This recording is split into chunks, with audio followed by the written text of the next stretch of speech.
Hello, this is Stan Peterson again, and I'm over here at Rick's place. That's in downtown Carlsbad, and I'd like to introduce you to our little combo here playing music. And there's a bunch of guys in the back here working a crossword puzzle. But anyway, I was looking at some of my notes here, articles that I sent into the North County Times and other publications, some of which they published and other things they didn't publish. Here's one that I had dated before I moved to Carlsbad here. It was in regards to have we all gone mad? I sometimes wonder about that, if we have gone mad as far as the society is concerned. You can't depend on the Keystone Cops, both Republicans and Democrats, because of the stimulus program. We're trying to buy our way out into prosperity, and we just don't seem to have what's going for us.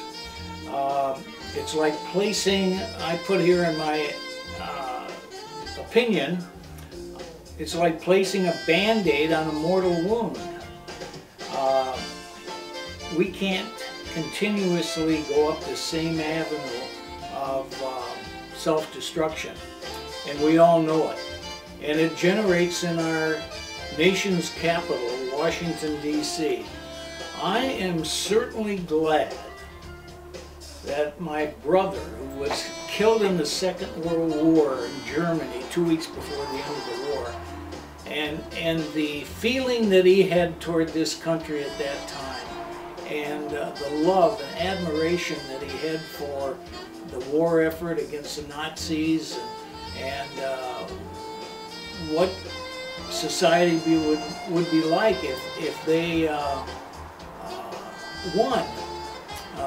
That's the same with the Japanese. They were like the SS was just brutal to people, killing all those innocent Jews and all the people over in the Orient. The Chinese were abused. Our prisoners of war were abused by these people. But it was a hate that was inside of each and every one of them. But my brother, for an example, would have never accepted the United States as we are today. Never in a million years. Because we stood for a lot different reasons back at that time. And rather than carrying him through like love of God, love of country, love of your neighbor, it just got all twisted around. There's so much hate in the world today. And especially for a country like ourselves, we never were hated as much as we are today. And when you try to analyze it, why are we hated? Because of what we've become. We've tried to eliminate things that were good things for our society, such as our government. I had a lot of respect. I remember as a kid I had a lot of respect in the 30s and 40s for our government, because they were trying to do the right thing as far as the young person was concerned. Yeah, just like anybody else, they make wrong turns, but in basis they were. It was a noble cause. And then something happened to us. After the Second World War and we won, we got inundated in our school systems again about the savior of our universe from future wars and everything like that was going to be the UN. But even as a young person, I disagree with the teachers in regards to how it was set up. It wasn't set up like our country. So how can you have a Republican form of government, democratic, with the way the UN is set up right now? It's, you know, the veto power. What gave them, these certain countries, veto power over the vast majority. There was a lot. Then the judicial court. What is it? In La Haga, I think it's 3 or I don't know, so many judges, and you're judged on your innocence and guilt. Oh yes, you can bring forth your evidence and so on and so forth. But I thought I wouldn't want to rely. I've learned my lesson on judges. I wouldn't want to rely on just a clique of judges that could possibly be. Keep the noise down back there, will you, Sam? Yes, nice and soft. And you guys playing the puzzle, keep the noise down. I'm trying to do a video here. But anyway, the way our country is going, it's unbelievable. And today, I'm reviewing my last editorials, and one of them was called The 4 Idiots, and that's in regards to the 4 on the Supreme Court that, I mean, you could tell them things are white or black and they wouldn't believe it. I mean, they'd just vote according to their programmed feelings, or what I like to call political correctness. Fumbling along. This is an article I wrote to the North County Times where they denied. You remember when they had all this hullabaloo about Rush Limbaugh going to buy an NFL team? Oh, that was awful. I always figured he's got the money, he can do whatever he wants to with it. The other crooks do. Then the recipients, you never heard of the Marshmallow Awards. They're not televised, but they should be televised. I mean, we could get a list of marshmallows for the year. How they handle themselves. Boy, there's a lot of candidates I'd like to name for being Marshmallow of the Year. And then I had another one here called Truth or Blabbermouths. You know, I get I'm so sick. Well, right now in the presidential election, I'm so sick of Romney and Gingrich. The only one guy that I actually like is Rick, but I don't think he's going to make it. So it looks like old Stan is going to be sitting out another election. I don't know. It's just awful. But where these people come from. And oh, they had the Medal of Freedom Awards. Give me a break. I was ready to stick my finger down my mouth. And then I always was wondering why Hollywood never made another movie like Mr. Smith Goes to Washington. This was one of my remakes that I wanted to express my opinion on Mr. Smith Goes to Washington. But the way things in the movies are slanted nowadays, they'd maybe make Mr. Smith as the villain. I mean, that's how screwed up they are. And then I'm talking about the 4 Idiots again. They fit right into the Keystone Cops and Laurel and Hardy. They always vote 5-4. I call them the 4 Idiots. Then somebody was trying to correct me on an unfounded claim that I was against these people. They'll come up with anything nowadays. I mean, they'll call you a racist. Oh, should we be worried about Al Sharpton and Jesse Jackson coming to outside of our apartment, our house? I don't know. There's a bunch of screwballs nowadays. Intimidation. Ah, yes, we love it. Kind of sign. Here's one I was a little off on. Is Israel preparing? I thought possibly by this time they would have knocked out those nuclear plants in Iran instead of waiting for sanctions. And when they don't work, what's going to happen? Plus, I liked how we're borrowing all the money from China. Oh, that's going to come back and haunt us. But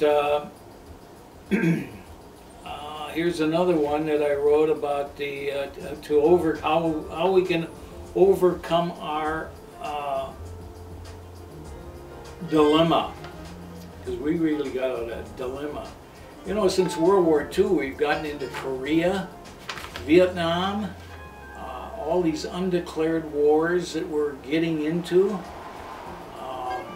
costing us hundreds of thousands of men and material and treasure. But I'm looking more at the loss of life. Maybe I'm just old-fashioned that way.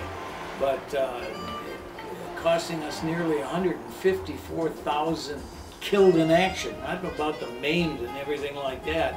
So when Washington sends these poor men and women to war, and they have no plan, they're just, they have no battle plan. And in my opinion, they should have declared a declaration of war when we send any of our men over any exercise for over 200 days. That's the way I was brought up. But, hey Stan, you're kind of old-fashioned. But are we playing the consequences? And then I'm talking about our great civil court system, especially the one here in San Diego County. Man, we can put that up as a real pillar of justice. That's another story, and I've complained about those jokers. Here's another one. Oh, this is about the same thing. Now, I was going back because I came from Minneapolis, and I know there's shenanigans that they pull back there. But anyway, I was talking about this Franken. I wonder if his last name was Frankenstein. But Franken, he won that election back here a couple years ago, remember? And they found some ballots in the sewer. And of course, Minneapolis or Minnesota being so, oh, we gotta be so good and kind. We'll count those ballots that were found in the sewer or something like that. I don't remember all the details, but it goes to show once again what a few judges can do to an election, to a process. You can look at Chicago all the time, and that'll give you enough to buy a case of Pepto-Bismol. And then I'm going over here with the three great attorneys that screwed me, screwed the justice system, put a lot of feces on their credibility. But do you think our district attorney wants to check into that? Stanley, you're just opening up a can of worms again. Then I was talking here, one of my earlier articles, remember when we had the hearings there in Washington, D.C., and they wanted to get the common folk into the process so they could testify before one of these committees. Have you ever noticed how many committees there are? Well, if we have a problem, Stanley, we're gonna get a damn committee going on that, and we'll check it out. Just like our balanced budget committee. Do you remember that one? Oh, that was a great one. They worked about a year on it, gave it to the president, Obama, and they threw it in the nearest file. They didn't do anything. Because you know why? They'd have to do their job. And Stanley, we can't expect our elected officials, especially these boys here. Do you get a picture of it? Well, if you don't, here it is. It surmises what I think of the Democratic Party and what we all witnessed on the health care and currently all the crap that's going on with that party too, the Republican. But anyway, remember Joe the plumber? And you ever hear of this guy's name anymore? Mr. Goodwrench. He was a nice guy, fixing up your cars, your Chevys and Pontiacs and Oldsmobiles, Buicks and Cadillacs, right? And well, he was going to go to the hearings there in Washington D.C., but they broke down somewhere in, I think it was in Ohio or Pennsylvania, and they were trying to pick up Joe the plumber. Do you remember him? And they had to stop, and they stayed at a Motel 6 because somebody left the light on for them. But they couldn't make it to the hearings there in Washington, D.C. And I think that was a time when all the executives, the elites, were flying in by their own jet airplanes and coming there for the hearings and giving them everybody giving an expression that they were concerned. Oh, we're concerned. And then they said, "Can we? Hey people, can we borrow billions of dollars from you so we can pay off these banks and so on and so forth?" And you know what happened? K Street said, "Go ahead, gang. You got our blessings." So everybody just fell in line. Republicans and Democrats. When they flew, when the politicians flew into Washington to get that stimulus bill, did you see fear in their face? Like the world was coming to the end. Well, the world's coming to an end, but it wasn't during that period of time. But you know what I'd like to see again back in this country? I'd like to see production roles working. I took a Google map of Minneapolis. It looks like a ghost town compared to what it used to be. I went to where I used to work with 7,000 employees at Honeywell. Nobody. I don't even think Honeywell is even located there. I think they went back to New Jersey. It was a buyout or a swap or something like that. But anyway, and I remember, you guys, any of you people remember the Studebakers, Hudsons, Packards, and you even remember Grain-Belt beer. And we've forsaken all these things. The politicians won't admit it, but for free trade. We're supposed to be the takers of the world. Everybody else is supposed to make it and ship it here. But we're in a lot of trouble, gang. And some of my letters express that concern, but I don't think anybody gives a damn. Most people don't, because they rely on Republicans or Democrats. But I think we need more than that. We had it in the Second World War. We had it in the 30s. You know what that ingredient was? Moral responsibility. And they don't have any. Because first of all, they couldn't do the things like they do. Do unto others as you haven't done unto you. They don't. Stanley, they don't believe that garbage. We're looking out for number one, and that's us. And that's their feelings. So I'm going to end this program here at Rick's place here in Carlsbad, California. I don't think it's Rick, because he died many years ago in Casablanca, but I think it's one of his grandsons or something like that running the place. And keep the noise down there. You guys are doing a good job. And Sam and your trio are doing a good job with the music. So I want to thank you all for visiting me today, getting my opinion. It'll be unbiased. And I'll just kind of tell you the way it is for my 81 years here on this earth.